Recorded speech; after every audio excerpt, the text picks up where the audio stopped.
Mga kababayan mo, sir, this is John, the Filipino channel ng inyong pong lingkod.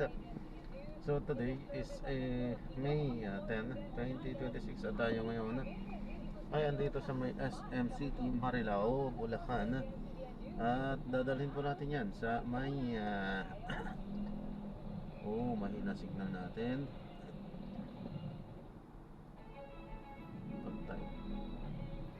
Sa may Alex Mini Mart by Pure Gold, sa may Lawa Road, may Kawayan City, Bulacan. Okay, Kawayan, Bulacan pa rin. Okay, magbabalik po tayo mamaya konti po pag nakuha na po natin sila.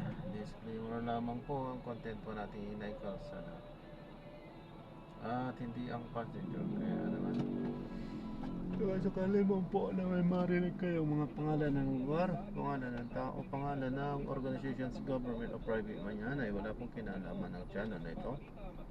At wala pong pinapatungkulan sa labas. Lahat po ng pinag-uusapan dito ay pawang dito lamang po yan sa loob at wala pong pinapatungkulan sa labas. Makinig tayo ng mga nagbabagong balik sa talakayan natin.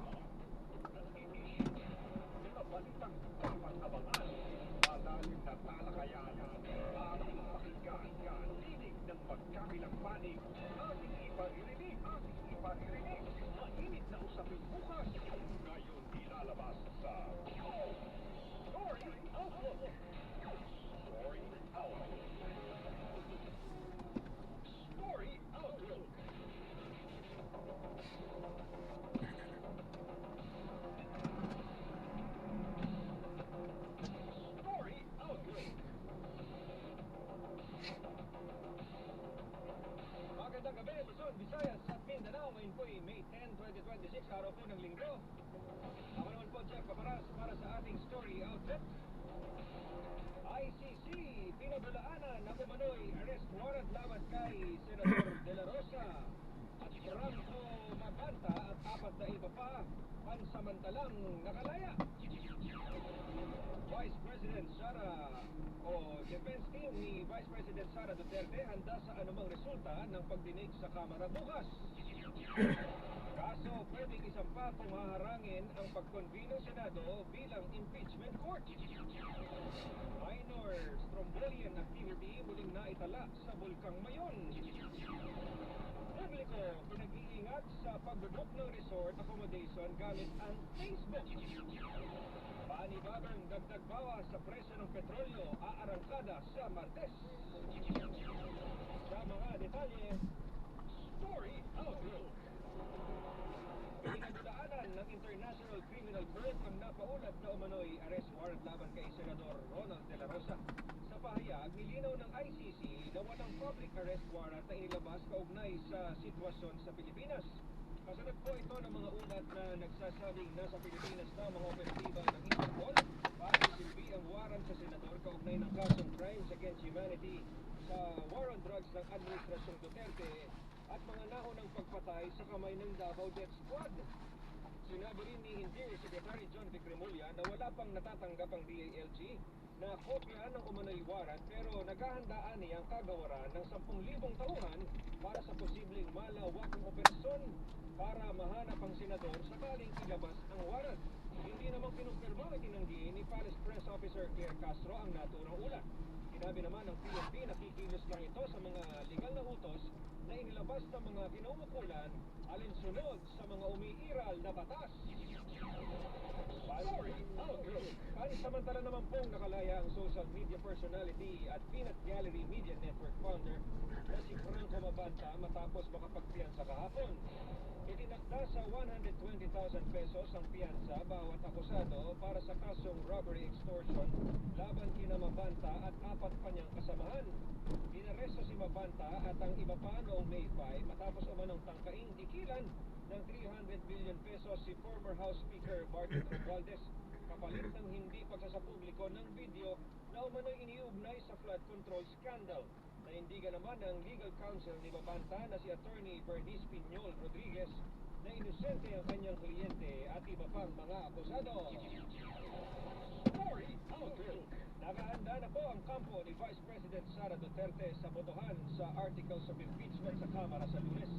Sinabi po sa DCMM ng Council ng Vice Presidente na si Attorney Michael Pua na handa silang humarap sa paglilitis sakaling agad na mag-convene ang Senado bilang impeachment court kapag naipadala na ang articles of impeachment. Ayon po kay COA, handa si Bibi Sara na dumalo sakaling hingin ng impeachment court. 16 na abogado aniyang kabilang sa legal team ng bise, kabilang ang mga associate ng isang law firm. Itinanggi naman ni Atty. COA na binatusan ng laptop ng Vice Presidente at tinawag na chismis lang ang issue. Maaaring umanong makasuhan ng mga senador kung haharangin ang pag-convene ng Senado bilang impeachment court para sa paglilitis kay Vice President Sara Duterte. Sinabi po sa DZMM ni House Justice Committee member Joel Chua na walang magiging basehan ng Senado para gawin ito dahil malinaw na nakasaad sa konstitusyon na mandatory at hindi optional na ituloy ang paglilitis. Komento ito ni Chua sa pahayag ni Senador Rodin Padilla na posibleng harangin ng minority bloc ang pag-convene ng Senado bilang impeachment court dahil trabaho man nito ang mag-oppose o kumontra. Kumpiyansa rin si Chua na may itatransmit ang articles of impeachment sa Senado anumang oras sa papasok na linggo. Itinanggi naman ni Justice Committee Chairperson Jervil Luistro ang pahayag ng Vice Presidente na marami umanong kumikita sa reklamo laban sa kanya kaugnay ng pahayag ng ilang mambabatas na kumpiyansang may sapat ng bilang para ma-impeach ito. Pinabulaanan din ni Luistro ang aligasyon ni Senador Amy Marcos na may incentive package umano sa mga kongresista para matiyak ang bobotong pabor sa impeachment. Sa ibang balita naman, muling naitala ang minor strombolian activity sa Bulkang Mayon pasado alas 4 ng hapon kahapon. Ayon po sa PHIVOLCS, nagpatuloy sa ika-126 na sunod na araw ang effusive eruption ng bulkan na nagdulot ng pyroclastic density currents o uson, gayon din ng rock falls. Sinundan ito ng malaking lava fountaining pasado alas 7:30 ng gabi. Sinabi naman sa DZMM ni PHIVOLCS Director Teresito Bacolcol na posibleng magpatuloy ang pagbuga ng uson sa bulkan. Wala pang inilalabas na lahar advisory pero pinag-iingat ng PHIVOLCS ang mga residente sa posibleng pagdaloy nito. Samantala, umabot na sa higit 280,000 individual ang apektado ng pagbuga ng uson ng Bulkang Mayon noong nakaraang linggo. Sinabi po sa DZMM ni Office of Civil Defense spokesperson Junie Castillo na nasa evacuation center ang higit 1,000 pamilya na karamihan ay inilikas mula pa noong itinaas ang Alert Level 3 noong Enero. Ituloy po ito, pinag-iingat ang publiko sa pagbubok ng mga resort accommodation gamit ang Facebook.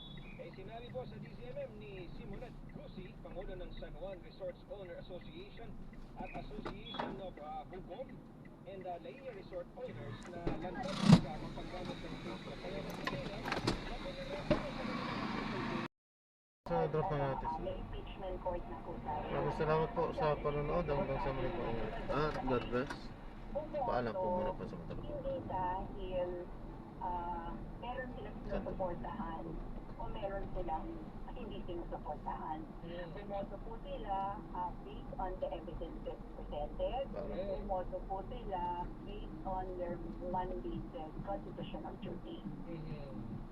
Kaya lang po, ano po yun parang mga should, diba?